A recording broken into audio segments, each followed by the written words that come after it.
Are you sitting comfortably? Then we'll begin.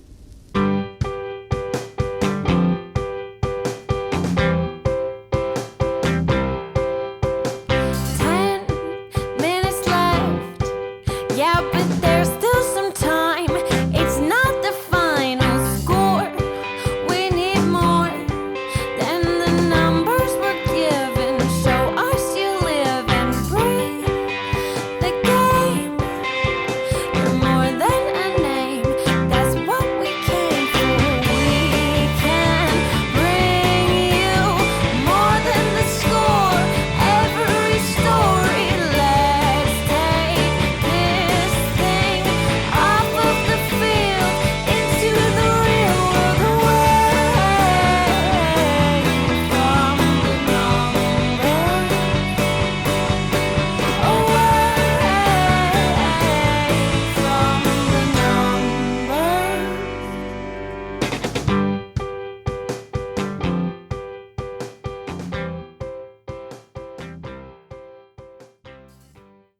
Well, hello again, and welcome to episode 130 of There's Still Time, the AFTN podcast. I'm Michael McCall, I'm Steve Pander. And I'm Harjeet Johal. and we are Cock-a-Hoop. Well, you're Cock-a-Hoop. Well, you're Cock-a-Hoop as well. Well, in that sense, yes. And Har, you must probably I'm be... just going to beat myself for Okay. today. And the reason we're so happy is that Whitecaps have only been and gone and done it. Heading into the game with Houston, 5 MLS games without a win, 7 games altogether without a win. You wouldn't have thought after the 2-0 defeat in Dallas that the Whitecaps could get second in the West, first round playoff bye, all the stuff that goes with it. And it all basically stemmed from a great series of results, starting with KC's loss to San Jose.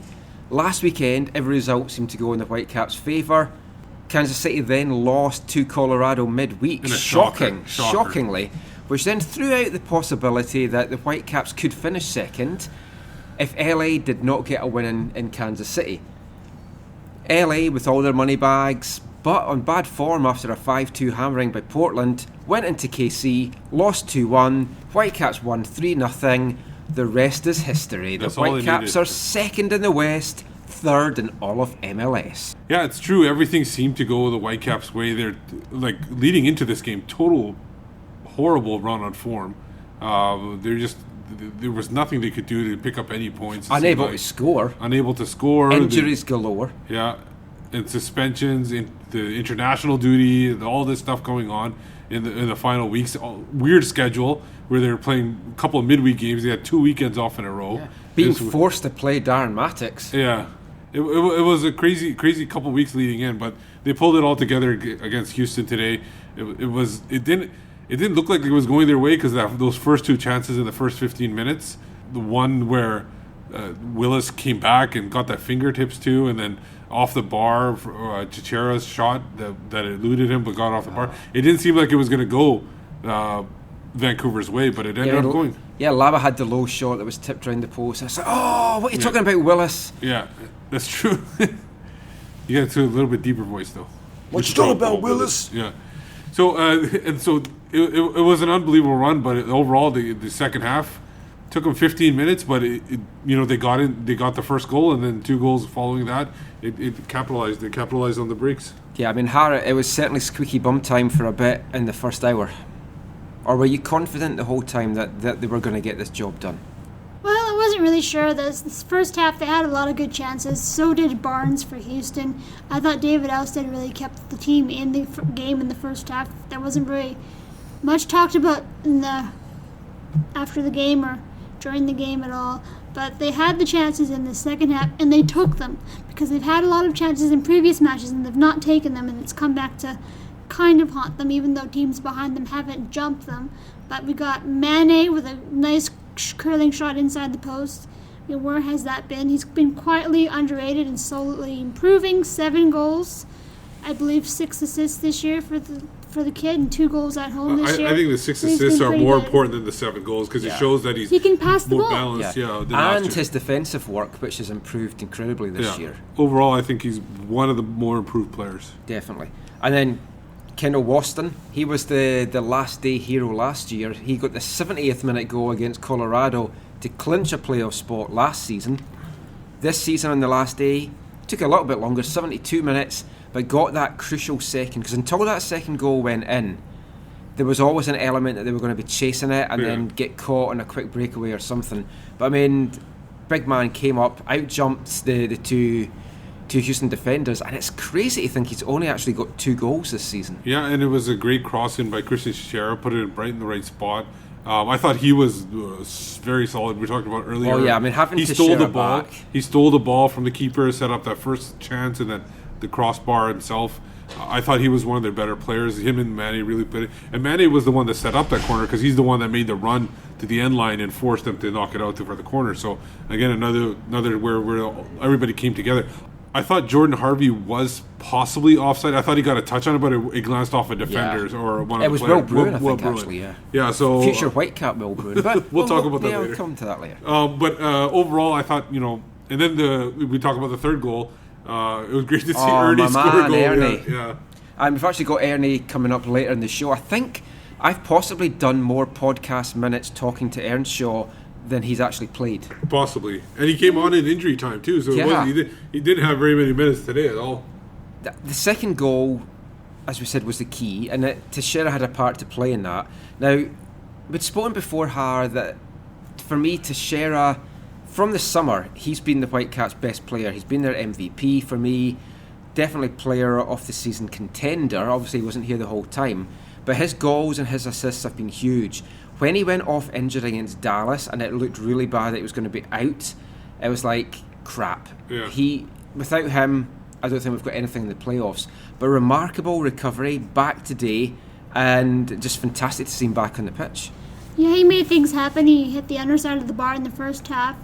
He gets the ball. He has a huge amount of confidence for such a small player, and he's a vital cog in the Whitecaps offense. We've seen him link up with Octavio Rivero quite a bit. Not today, not recently, because Octavio's got the injury with the Achilles.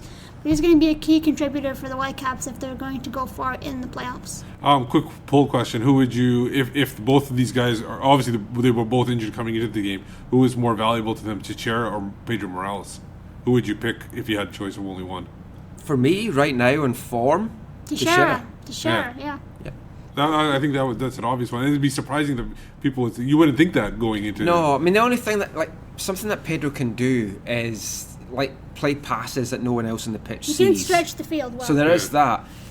I was watching. Actually, it might have been the Toronto-Montreal game I was watching earlier, but there was one break for some game that I was watching that I thought, Morales would have seen that the guy was wide open and played the ball across the pitch, and there's not a lot of other players in MLS that can do that. Teixeira can a little bit. He does have moments, and Manny is starting to show it as well. Well, I mean, let's talk about the injury crisis. It was looking pretty dire for the Whitecaps on Monday, although I think it's pretty safe to say that the Whitecaps were trying to pull a little bit of wool over folks' eyes and playing the injuries up a little bit more than they were. Travelled to Honduras with a threadbare squad of 14. Lose a player in the first 10 minutes. Yeah, well, Matix made it to half-time, but definitely but he had a concussion or something. So he went off at half-time. Kofi had to come on, played 45 minutes. Flores gets injured. Parker has to come on and plays 30 minutes. Those two guys today both playing 90 minutes after that trip. Well, look at Russell Tybert, too. Oh, I mean, Russell Tybert, Carroll said after the game, Whitecaps through and through, really... I mean, I've been quite hard on him. I'm still not 100% convinced he's MLS quality right now. But, yeah, he played his heart out today. And then we're talking about Kofi and Tybert. We talked about this during the game. Obviously, Kofi got that assist on that Manny goal. It was a pretty easy assist to get, considering Manny did most of the work. But when we looked at the lineup and everything, were you I was surprised. How about you guys? Surprised that Tybert wasn't starting up top and Kofi was playing the holding spot? I was surprised that Nicholas Mosquito was in there as the attacking midfielder. So, of course, you've got to put in someone to play that position. So they put Kofi in. Keons and Bustos played in Honduras, so they weren't even on the team bench. So Carl didn't really have very many options, but I thought Gershon did well for himself. Yeah, I thought he missed some passes. I really didn't like what he brought. And for me, I would have had Kofi and Laba as the two DMs, Tybert on the right, Teixeira as the number 10. That's actually, that might have been better. I mean, I just think that would have been done. But Tybert can play the number 10 role as well. But who doesn't matter. It doesn't matter at this point. It was just during the game. But yeah, talking about Mosquito and the injuries, I went to training on Friday, was pleasantly surprised and stunned to find Mauro Rosales, Christian Teixeira and Nicolas Mosqueda all running around really hard, playing in the scrimmages, going in hard. Harvey said afterwards when we were speaking to him that Mauro looked like he was in his 20s again, and his exact quote was, "Man, he can turn the clock back. He just looked so young and so good." And he looked the best of the three. Then Mosqueda looked pretty sharp, and for me I thought Teixeira was the one that didn't look that sharp. Then Teixeira's the guy that starts today, and the other two are on the bench. Well, Robert was saying after the game that his medical team told him not to start Nico and Mauro Rosales, and that's pretty much why they didn't play. I guess if you did play them, maybe they aggravate something and you don't have them for the playoffs. We didn't know if they'd be in the midweek game or the Sunday game, so I guess he erred on the side of caution. And that was another good reason for the second goal, that not only did it give them breathing space and clinch them the second spot, but it meant they basically had the win by that point.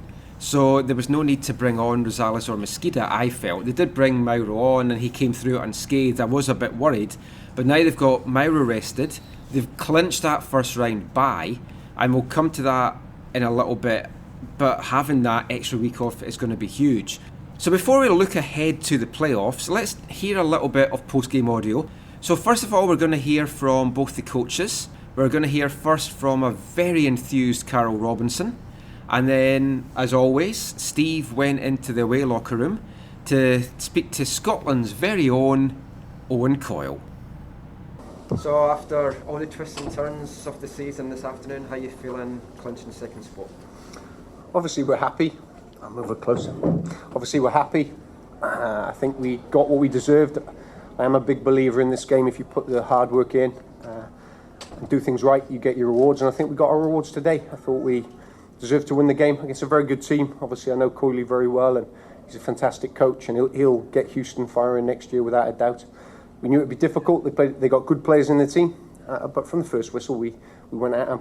I did think at half-time maybe we weren't going to score when their keeper Joe made a couple of good saves, but if you keep working hard, then eventually it comes. At half-time, did you know that you were sitting in fifth spot? No.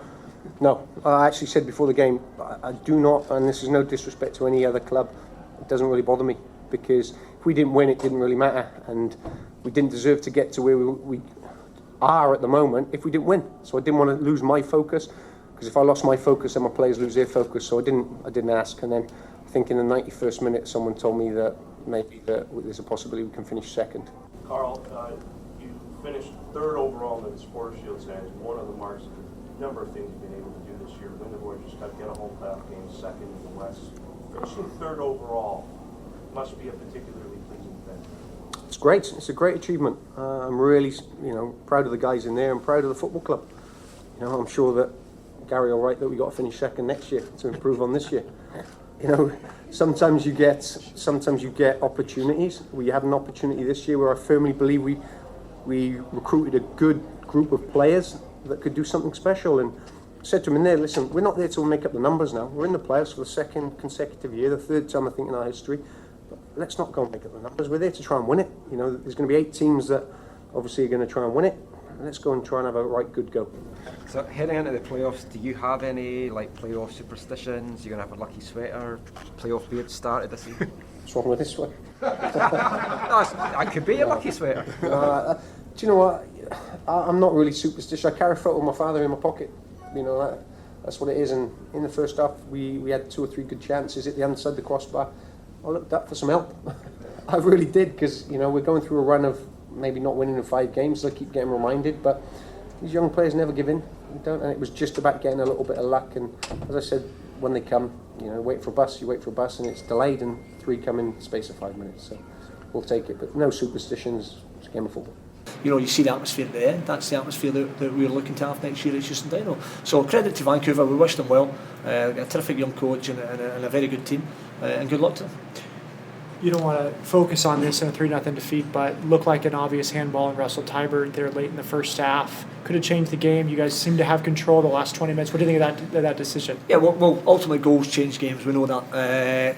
I've seen them given against us, but it certainly wasn't given today. And again, I think, if they got a goal up, of course it changes it. But for me, Matt, what I've said this consistently, when you get a bloodied nose, as we did with the first goal, that's then when you've got to stand up as characters and look to try and get back in the game and change it. And we didn't do that well enough, so there's no getting away from that. And as I said before, we've looked at this extensively over the course of the season, and we need to get better. It's as simple as that. We certainly know how to do that and what we need to do to implement those changes, and that's what we'll look to do now. Because before, as I've said before, our aspirations are to be in those playoffs, fighting out as Vancouver will be now to try and win that MLS Cup. And so again, it's there for as far as I'm concerned, the technical staff, Matt, myself, my own staff, looking at it, we know what we have to do, and we'll make those changes. Coach, obviously it's your first season in MLS. Overall, how did you find it for yourself, the ups and downs, the travel and everything like that? Yeah, I think there's a lot that we've learned. There's no doubt about that. I think when the league is probably like no other. I would have to say that in respect of the travel that's involved in it, because obviously back home you'll travel 10-15 miles for a match and such forth. So I think that's been a huge learning curve. But again, the club as well, we recognise we didn't do well as a club well enough on the road last year. We've not done, as far as I'm concerned, well enough, although we've improved slightly. So we have to make sure that we look to improve again. If we match our away record with the home record, it will see you in the playoffs. It's simple as that. So we know what we have to do, but of course it's been a huge learning curve. I think you're right on that. The Whitecaps obviously are going into the playoffs, like you said before. What are one or two things about them that maybe can help them make that long run into the playoffs? Well, they're a good side. I mean, the Whitecaps started the season really well, and as similar to most clubs in the league, when you pick up injuries to key players, it can affect your team.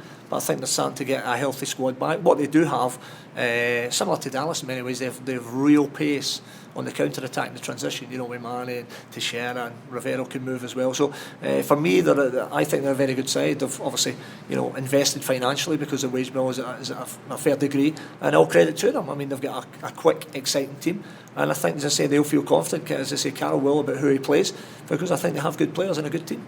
What's the one thing about Houston that you feel that needs to be improved, whether it's on the pitch or off the pitch, that you can get you guys into the playoffs next year? Well, we just need to. It's very simple. We've taken more points than we did last year. We've scored more goals. We've conceded less. We have to do better in every one of those three areas. So again, on all three areas, for moving into next year, we want more points than we had this year. We want to score more and we want to concede less. And when we do that together as a team, that will see us fighting in those championships. Last question, obviously, the disappointment to be out of the playoffs. At this point, do you kind of shut yourself away from watching other games, or is it different for a manager because you want to keep looking at it? No, the one thing is we don't shut ourselves away. We, from tomorrow morning, we pick ourselves up and we get ready to go to action and make the changes that we need to implement in this club, and we'll leave no stone unturned to do that, because mark my words, when we're having this chat next year, it will see Houston Dynamo in the playoffs. I give them more than that. Okay, thanks a lot. Cheers. Oh, guess who's been on match of the day? You have in your big show. I said, guess who's been on match of the day? You have in your big show. Yes, I've been on match of the day because I've got very big shows. So Carl Robinson and Owen Coyle there. Great exclusive you got there, Steve. Owen Coyle guaranteeing that Houston are going to be in the playoffs next season. Yeah, I think he took my question like, are you going to just shut it down and just who cares about the? but I just meant to say, like, are you going to pay attention to the playoffs, or I was asking all three players, the two players we talked to as well. It's either a very brave statement or he knows something that we don't about all 20 teams getting into the playoffs next season. Yeah. I'd hoped to bring a more in-depth chat with Owen Coyle. I had planned to speak to him when they were after training on Saturday, but unfortunately I was at the dentist and had some teeth out and couldn't talk. Unfortunately for everyone listening, as you can hear, I have recovered. So Christina, if you're listening to this, I'm sorry, I am still talking. Other folk will not get a chance. Let's hear a little bit now from today's goal-scoring hero, Robert Earnshaw. Got his second goal of the season. And I spoke to him after the game, just a little bit about today's game, his goal, and also his thoughts looking ahead to the playoffs. So here is Robert Earnshaw. Felt amazing, and then I was just thinking, don't fall on a somersault. Now, where does this rank as far as the career? You've had a great one, Ernie. you get the Canadian Cup, you're in the playoffs now, the job is not yet done, but where does this rank in your career as, special moments? Oh, it's amazing. What a amazing feeling this year has been, because it's given me a huge, life and energy. I actually, right now, I feel as good as I've done in the last 5 years. And I'm 34, and feeling like I could play for another 3 years. So it really is a credit to the coach, but also the energy that we come together as a team. We know it's not finished. We know there's a lot of work. There's a lot of improvements. We know ourselves what we need to do. Even today, at times, there's problem solving that we need to do out there. But it's brilliant because right now we can go into the playoffs with confidence. I think that was the biggest thing today, is getting a big win, getting a good win against a difficult Houston side, getting a few goals and taking that extra pressure off going into the playoffs. So almost we go into it free, because we've had a win under our belt. Now you were doing the damage on the score sheet too, Arnie, but you're also doing a little bit of mentoring from the bench when Kakuta was in a little bit of trouble. It seemed like you might be losing the plot there for a second. Coming off the bench, telling him to keep his head. How important is that you're still this veteran mentorship leader role on the team? Well, I mean, that's what it's been for most of the year, and Kakuta especially is because I spoke to him quite a lot and shared my knowledge with him quite a lot during the season and hang around with him, and he sits next to me in the locker room, so anytime I can see certain things that I can give him advice on, I've been doing that. It's just the same in the first half when I saw him retaliate into something where I thought, okay, I need to step in here, and that's what I've been here for all year, And as you kind of become the experienced one and the person who sees difficult moments for certain players, you have to step in and give that knowledge. So it's brilliant. It's great for me because I enjoy it, because I'm a football man. I enjoy the game. I study the game. So when I can give that study, that knowledge that I've got for 18 years, and I can pass that on, it gives me a great, just satisfaction. Do you know how many seconds it was between you coming on and getting that goal? Was it quicker than Portland, or? I think it was quicker, yeah. I think it was quicker because I'm guessing it was under 30 seconds, I would imagine, because I looked at the clock and it said 90 plus 2, and I was thinking, okay, I might not even get a touch here, So I was just thinking, okay, there might be one chance, and that's how whether it's 1 minute, I'm going to be on for 2 minutes or 90 minutes, I'm just thinking, just give me a chance and give me one chance. That's all I need. I was just grateful that it came. What a nice ending to the game, and I was thinking one chance. That's it, which it came. And I know he's not playing a lot of playoffs as such, but do you have any superstitions for stuff like this? I think not so much superstitions. I think it's really just analysing yourself and preparing. I think mentally, it's going. For me, it's going the opposite, where you get excited, energy, and a build up. It's actually mentally.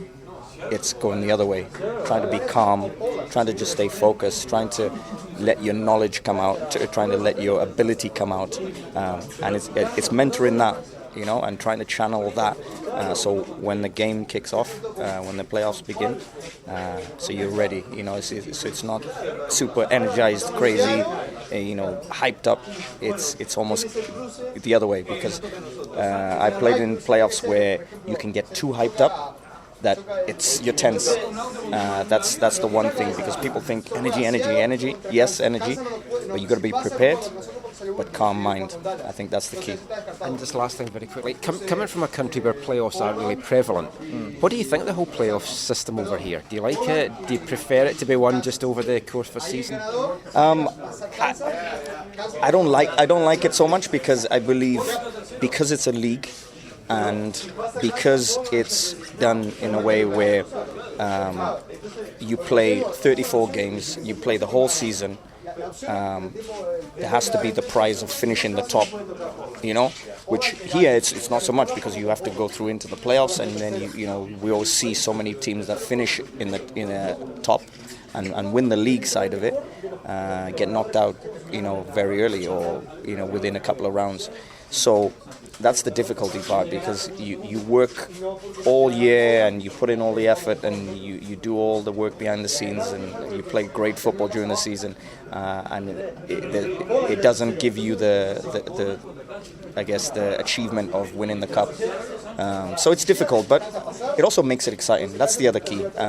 On one side of it, that's it, but on the other side of it is it makes it exciting that now you win the league or you finish in the top two, but then you have to go on, and it's going to come down to two teams, and there's only going to be one team lifting that cup. So it does make it more exciting in the way of, if you're going to win the MLS Cup, it's only going to come down to one team. So it does make it exciting in that way. All right, thank you. So that was Robert Earnshaw there. Who did you speak to from the Houston side, Steve? We spoke to Giles Barnes and we talked to Will Bruin. We asked them a couple questions about their team, and then also we asked them as well, what do they see in the Whitecaps that can help them make a long run? Because Houston has had a history of making runs into the playoffs and stuff like that. So we asked them those two questions, and we also asked Will Bruin, who is becoming a free agent, what he wants to do with his newfound freedom, or so-called freedom. So let's hear now from Giles Barnes and Will Bruin. Let them know Houston Dynamo, oh, Houston Dynamo, oh, Houston Dynamo, oh, Houston Dynamo. Well, obviously not getting in the playoffs is obviously disappointing, highly disappointing. It's been a bit of a roller coaster season. We've had really high highs and we've had low lows. It's been a learning experience, learning curve. We've got a lot of young players, a lot of new players. So we have to head into the off season, whatever everyone's plans may be, and come back swinging next year. Do you feel like because MLS is so there's so much parity in it, that there is a chance to swing this around really quickly next year with a few additions? Of course there is. That's football in general. As I said, I think it's been hard times. With international duties, injuries, suspensions that we've had to deal with at key times. As I said, there's been high highs and there's been low lows, but at the end of the day, we didn't make the playoffs. So obviously, we have to correct that. If there's one thing on or off the pitch that you feel like you need to improve on, what would that be?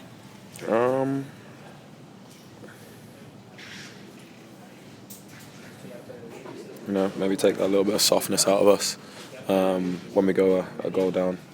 I'd like to see us come out swinging a little bit more. But as I said, for me, it's the young players that have come in this year. They've done really well, and I think the club's got a lot to look forward to in the future.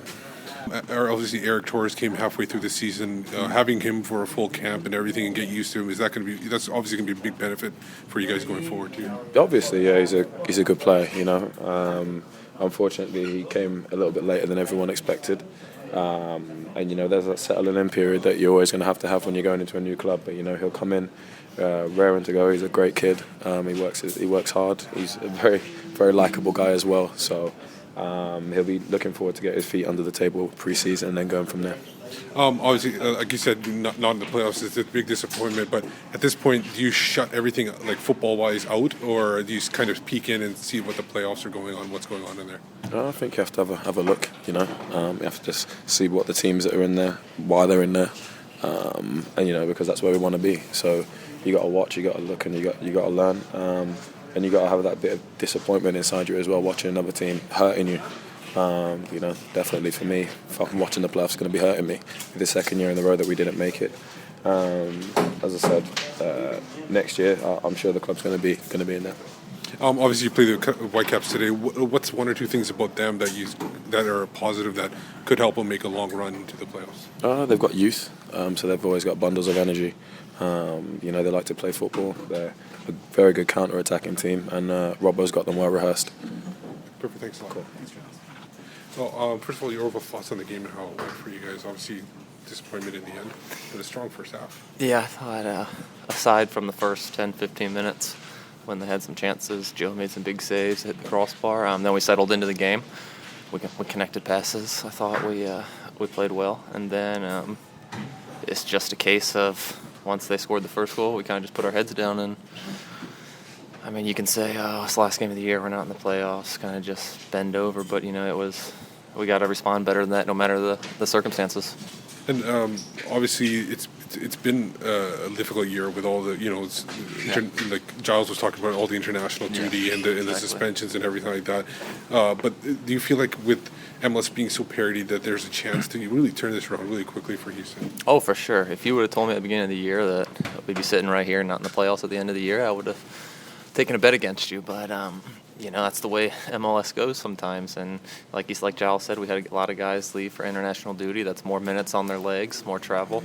We had guys suspensions and injuries. So, knock on wood, I'm not sure it could get much worse, but you can only go up. But, we got all the pieces, maybe add a few things here or there. And I think we're up there. I'd take us against anybody in the playoffs right now. From a personal point of view, it stings to be out of the playoffs. Do you try to shut down football out of your conscience right now for a bit and then get into it later, or do you really want to keep an eye on what's going on in the playoffs? I'll probably just look at the scores. I'm not going to say I'm going to sit down and watch every single game because it's going to kind of just piss me off, say we should be playing. But, I'll definitely keep an eye on it for sure. But I'm not going to be like, I can't wait to watch the playoff game. You personally yourself, I believe your contract is over. You were drafted by the Houston right off when you're coming out of college and everything. Obviously MLS doesn't have the freest of those kind of things. But is it more important to you to get settled in quickly, or are you going to be possibly exploring options too? I want to win. First and foremost, I want to be part of a championship team. So I'm going to keep all my options open. I'm not locked into one thing. But obviously, I've spent my whole professional career with Houston, so I'll give them first say, talk to them as it's ongoing right now. But I'm not shutting anything out. That's for sure. Obviously, losing to Vancouver today, but if you can tell us maybe a couple things about Vancouver that could lead them to a possible long run. Houston has been known to make long runs in the past. What do they have that can help them? Well, I'm sure that 3-0 win right there probably going to give them some momentum going into the playoffs. It's all about hitting your stride at the right time. Vancouver's dangerous on counters, turnovers in the middle, and they're gone. They got quick guys out wide that can get behind, get crosses in, score goals. And you see how things can change like that. If you win the ball in your end, you can be right down and score, kind of like that third goal. But the confidence will definitely be high for them after this game going into the playoffs, and that's with the parity in MLS. It's all about who's feeling good and who's playing the best. Okay, perfect. Thanks a lot. Yeah, thanks. Let them know Houston Dynamo. Oh, Houston Dynamo. Oh, Houston Dynamo. Oh, Houston Dynamo. So, I've been putting this rumour out for a while, and we didn't speak to him about it on the record because obviously he was never going to actually physically talk about that on the record. But there are lots of links linking Will Bruin to Vancouver Whitecaps for next season. Now that he is exploring his options and says that he wants to be with a winning team, for me, it's a done deal. Did he give you any hint off the record? No, he didn't give anything like that. He couldn't do. I don't think he would anyways. But he had heard some rumours linking him with Vancouver before. You heard stories, but that's story. Everybody hears stories. Yeah. All you have to hear is one person tweet it. Yeah, I think it's nice that he listens to our podcast. It's basically what I was coming from that. But Robbo is a fan of Will Bruin. He'd be an ideal complement to Octavio Rivero too. Yeah. Like everybody thinks Octavio Rivero is a physical big striker. But Rivero's really a technical striker who is able to head the ball in and play physical sometimes. But if you have a guy like Will Bruin there, you take a little pressure off that physical side, and he could be that physical. And even Rivero could slip into a 10 role sometimes if they need to. He's definitely needing help up there. There was also rumours in the Honduran press this week that Kyoto from CD Olympia is a big target for the Whitecaps. They must have liked what they saw. Yeah. Either that or he really likes the healthcare in Canada. I'm not too sure what. I'm just hoping he signs so I can do lots of headline puns about Kyoto Treaty and stuff like that. I mean, it should be good. But, I mean, Rivero definitely needs a little bit of help. He came close to scoring against Houston, 3rd minute. Nice work by Teixeira, ball came across, Rivero heads it. Fantastic save by Joe Willis. Yeah, he recovered on that one. But what that goal could have meant, well, apart from it meaning a more relaxed afternoon, I think, for everyone in BC Place, but what that would have done for Rivero's confidence is huge just now. And the worry that I've got for Rivero is he is playing through this Achilles injury, which is dangerous to do because it's like he could just make it a lot worse. But we don't have anyone else now. I mean, we don't know that Matix has got a concussion, but he definitely did have a head knock. Yeah. So no one's ever confirmed exactly what it is, but there's no one to take that weight off Rivera now, unless we look at Earnshaw possibly doing it. But, I mean, we've been waiting for it. What do you think, Har? Is he going to come good now that the postseason's here? Started this season with a blast. Is Rivera going to finish it in the same explosive manner? No, I think he needs some help from some surrounding players like a Pedro or Teixeira or Nico. Right now, those guys Manny. Kukuda, but those guys are hobbled. They've got injuries, and as you mentioned, Rivera's got the Achilles, so he's not on top form right now. He could still score. Well, to be fair, he wasn't on top form without the Achilles. Yeah. He could still score goals, but I don't see him going on the kind of tear we saw to start his MLS season. And of course, we know defenders are going to be eyeing him and keeping close contact. And that might be the reason, because the defenders are eyeing, keeping an eye on him, marking him a little closer, might give other guys more space. Well, I think he was a bit of an unknown quantity to us as well as to the opposition. It's like coming in, we didn't know what to expect from him, and he was fantastic. He still has the miss of the season before he found the score sheet with that miss against Toronto. And he also had the goal of the season too from the 1-inch line. Yes. That's going to be high up in the AFTN's end of season awards, I think. But our end of season awards are going to have to be put on hold for a bit, because the Whitecaps are playing till at least November the 8th. So they're going to kick off their semi-final first leg on the road, and we know it's going to be in one of three places. It's either going to be against Cascadian rivals Seattle or Portland, or it's going to be a trip to LA. Yeah, so they stay on the West Coast. They do not have to change time zones, at least. Fantastic for that. It also then means a home game on November the 8th, which, if it's against one of the Cascadia rivals, could they remove the tarps and have a 27,000 on the bottom? Will they remove the tarps on the top? No, we'll not. We will not. Nagging Bobby Lenarduzzi as she was after the game today. We will not remove the tarps. I don't think they'll remove the tarps up top. Well, what did Bobby say to you, Har? I asked Bobby on Monday as well at training.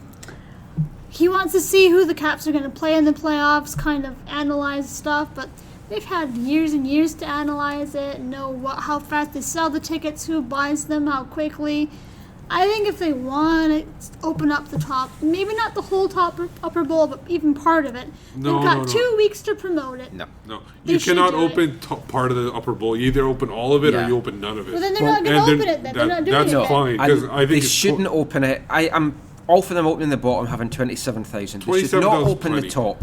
If it's Seattle, it's just going to be packed full of Seattle fans. If it's Portland, there's a chance of that as well. LA, not so much. But you don't want to have an increased attendance just for folk that aren't going to add to the atmosphere for me. But we don't know what the Whitecaps are thinking in regards to that. 27,000 bottom tier only is the way I would go for any one of those three opponents. You can't jump from because you got to understand that they have to be prepared to have extra security here. It's more costs and more concessions and everything as well. That's the other reason you can't open the top. Although we did see it in the Women's World Cup for the early matches, they opened the top, but there was no concessions open, which was a giant pain, because anyone that wanted anything to eat and had the cheap tickets, which was a lot of folk, had to then go downstairs and then back up again. So it was miserable. I don't think they'll likely open up the upper bowl, so we put that to bed. Hopefully we'll also see LA put Seattle to bed to knock them out, because for me Seattle is the hottest team in the Western Conference in the playoffs right now. Yeah, let's go prediction wise. Do you want to do that? Yeah, right okay. Now? Let's look at the playing rounds then. Yeah. So Wednesday it all kicks off.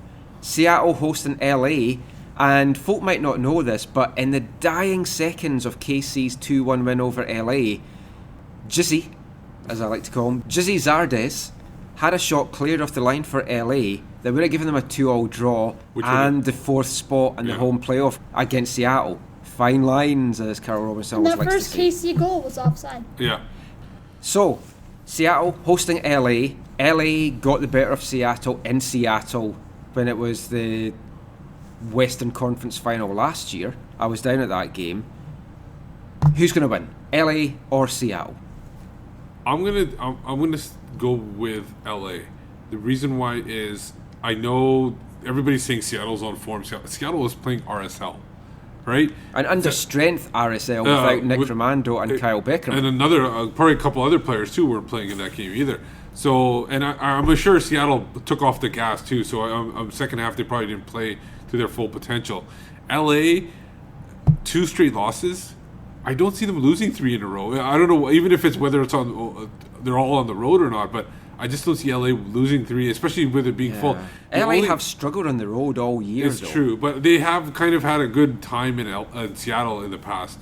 So I think it all depends, honestly, on whether Steven Gerrard is able to play a defensive game.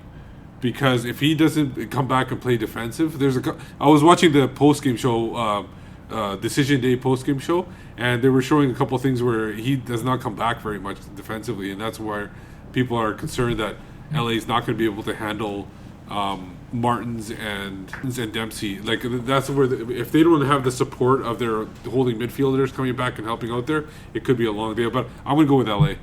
Long answer. What about you, Har? I will also go with the Los Angeles Galaxy, and I will go with a 2-1 Los Angeles win with Giovanni Dos Santos scoring the winner. LA has had success in Seattle. I do not see them losing 3 matches in a row. Bruce Arena's got a lot of fire under his team. They're going to go in and beat a dysfunctional Seattle team 2-1.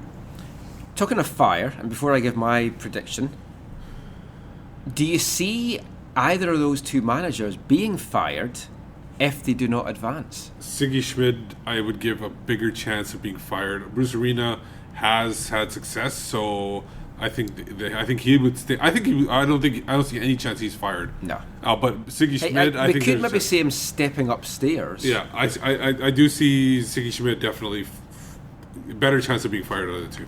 Huh? If I may, I think Ziggy Schmidt will be fired or mutually released whether Seattle wins or loses. The MLS Cup or the playoff, that game? So, I think he's not back next year. Oh, okay, gotcha. No matter what. Okay. If they went on to win the MLS Cup, it's a good way to go out, though. If you think of it, it would be an interest. Of course, there's a chance he could maybe become the US national team manager, since everyone seems to want Riddick Klinsmann. And Bruce Arena as well. It's been rumored with that. True, and he was there before. He has been there before. Who knows the rodeo? And there was lots of rumours Jason Kreis might be heading to Seattle. Yeah. And his Ziggy old Schmidt GM shot that down, though. His old GM is there too, so that's why the reason why people. And Kreis might be out at New York, and who was it that was coming in from Man City? Pellegrini? No, it was one of the former players. Patrick Vieira. Oh yeah, Patrick Vieira. Yeah, that would be an absolute nightmare move. That sounds like the English tabloids. Yeah, making a guy stuff that's up. never played in MLS, doesn't know about MLS. I mean, you very rarely see managers come in from overseas and do well in MLS with no knowledge of it. Owen Coyle this year coming in, didn't make the playoffs. Yeah. Carroll, despite a talented roster. Yeah, I mean, Carroll Robinson learned his trade here for a couple of years as a player and as assistant, and then put that to good measure. Okay. Anyway, so let's go to the other match. I haven't given my prediction sorry. yet. My prediction is actually a Seattle win, and I think they're going to win 3-1. So 3-1 or 3-0. Then we got Portland and Kansas City. Sporting Kansas City. Yeah, now, that's a big one for me, because I want us to play Portland so that we are away in Portland next weekend, because it's my wedding anniversary weekend, and it would be a great little trip to take the wife and the dog. Well, why not LA? It's warmer. I can't take the dog. Okay. I have... And LA might be... So do you think it's LA... I mean, Portland wins, or do you think Sporting? I think Portland will win. I think it's going to be 2-1. I think it's going to be tight. Kansas City are going to be buoyed after that win over LA, but they made hard work of it, and LA could have had the game put to bed, but they wasted a few chances. I just think Portland are just going to have what it takes to squeak through. They're always good in the closing minutes down there under pressure. I think they'll be fine. I think they'll do it. And for me, I think that's what we want as well, because that is the easier route for the Whitecaps to have. Yeah, I got actually Sporting winning this one. The reason why is because similar to the LA thing, they had a tougher opponent this week. They're kind of they didn't take anything off. They had a tough opponent, tough game. I didn't watch all of Colorado Portland. We saw highlights during the game, but they were playing the tougher game. And the thing is, Sporting always seems to play better against tougher opponents. They like we've said before, they drop against Colorado, they drop against San Jose, but they beat LA, and I think they will beat Portland. I will take Caleb Porter and his box of tissues, in a 2-0 Portland Timbers win over Sporting Kansas City. I think Portland is the hottest Western Conference team going into the playoffs. They rolled LA. They put up 4 goals today, so they're cruising. They're playing at home. That stadium's going to be rocking, and Sporting Kansas City is basically going the other direction. Yes, they beat Los Angeles, but you mentioned those goals. Bit circumstantial. They benched Benny Freehalper, brought him in the second half. Which was crazy. He did score, didn't he score? I believe he scored. He set up Dom Dwyer. Dom Dwyer got their second. He set up the goal. Which I had tweeted that I actually forgive him for marrying Sydney Leroux now, but most people that replied had not. You had a positive comment regarding women's soccer? No. Just Dom Dwyer. I mean, I would... That's close enough. I would marry Sydney Leroux. My wife might have something to say about it. Actually, Anyways, Sydney might have something to say I'm about going with the it. Timbers 2-0. So according to you, Steve, it looks like if you went for KC, they would play Dallas. So then we would be playing LA. Yeah. And Har, you see us playing Portland, which I do as well. No one sees us really playing Seattle. But for me, what the good thing is, like, if Portland win, then it doesn't matter who wins between LA and Seattle. They're playing Dallas. Mm-hmm. So then you've got 3 really strong teams battling for that one spot in the Western Conference Final. And that's great from the Whitecaps' point of view. Yeah. We just have to beat Mr. Sad Caleb Porter with all his tears, and I just hope they make him really cry. And I hope they win down in Portland and then celebrate on the pitch in front of the fans just to get him really riled up for the second leg. And kind of ruin their celebration, their traditional wave to the fans. So waving their logs about, which is disgusting. Okay, and so, do you want to quickly go Eastern Conference? Because who cares about the Eastern Conference? Okay, let's do that then. Okay, so the one that we don't really care about probably out of all 4 of the games. Toronto, Montreal. No, DC United, New England. Probably the least... probably a lot of people probably have one way predicted considering the score today. Columbus beating DC United 5-0. Yeah, what happened with that? Yeah. Ethan Finlay. So basically 5. I would go New England. Yeah, I'd go New England as well. I will go with the New England Patriots. I mean Revolution. Yeah. Yes, Harry's a big supporter of New England teams and Boston teams, if people don't know that. Not the Bruins. I hate the Bruins. Oh, that I didn't know. I thought it was all teams. It's like me with San Francisco, Harry's like Boston. Okay, and then the other one, the Toronto, Montreal. Giovinco or Drogba? If Drogba is healthy, and Montreal will win. He was limping a little bit there at the end. Why they did not take him off, I do not know. Although Nigel Reo-Coker was looking gassed, so it seemed to be a case of an injured Drogba was better than a gassed Nigel Reo-Coker. Yeah. And by gassed, I don't mean drunk. No bike racks were hurt in Montreal today. I will go with Reo-Coker, Drogba, and the Montreal Impact. And the MLS postgame show actually went for Montreal getting all the way to the MLS Cup and winning it. One of them. Matt Doyle. He's Luke. Yes, Matt Doyle did, and the other one, Thomas Rogan, had him going to the semifinals of the MLS Eastern Conference Finals. I have Montreal beating Toronto, which is amazing considering they have 4 DPs. Designated players, and it's like Toronto spend all that money and they just make 6th spot by 5 points. And I guarantee you, all the Toronto fans are very happy right now that they finished 6th. They finished 6th. But it just pleases me no end that, as of right now, they do not have a home playoff game. So looking ahead to the conference semi-finals, I'm hoping it's going to be, as we said, Vancouver against Portland, just because it's the easier route. So let's just quickly look at all 3 scenarios. If it's Vancouver versus Portland, very winnable. I see them doing that. Vancouver-Seattle, I have fears about that because I think Seattle's going to be so strong down there and they're already strong up here.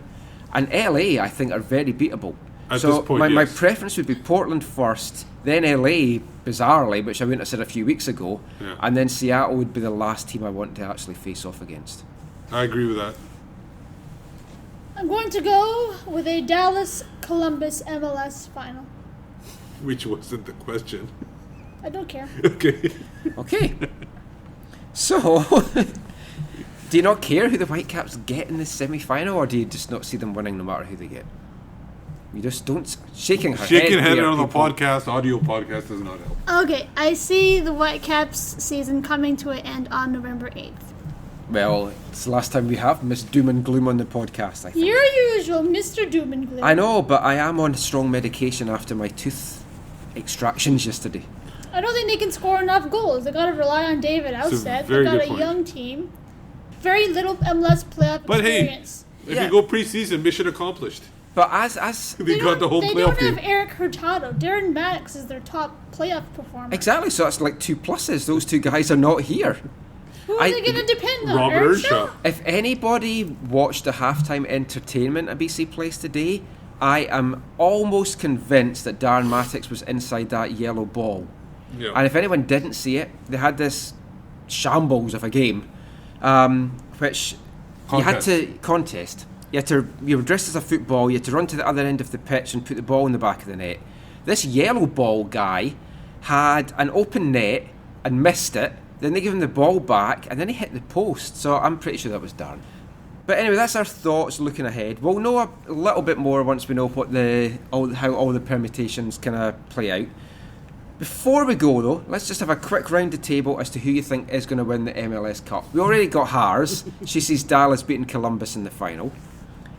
Obviously in Dallas. For me, if the Whitecaps can win the Western Conference and New York do not win the Eastern Conference, the MLS Cup final is at BC Place. It would be a miracle. You are really on a lot of drugs today, Michael. I am. I'm quite happy and high. Yeah. What do you think, Steve?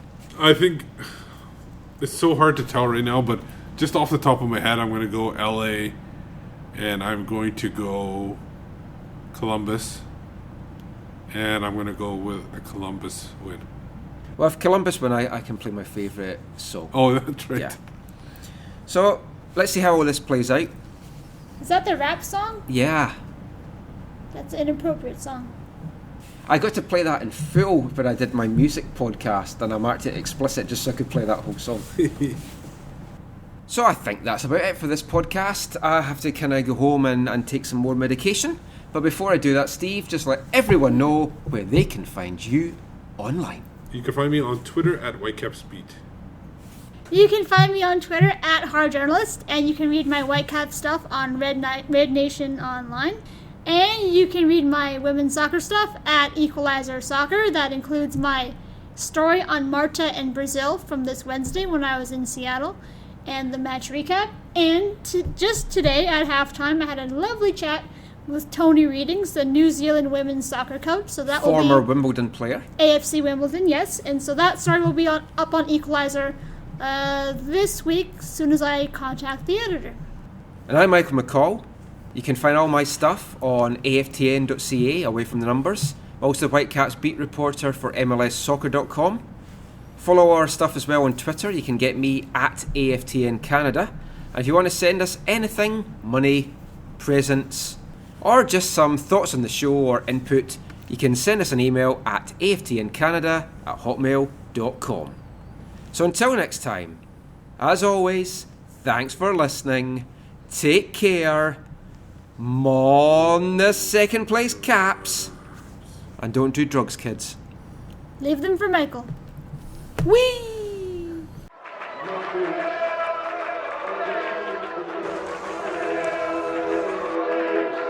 Going to your first match is an experience you never forget.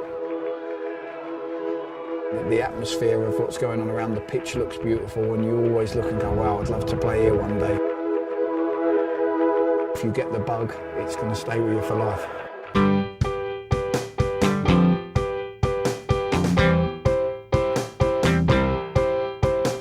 10 minutes left. Yeah, but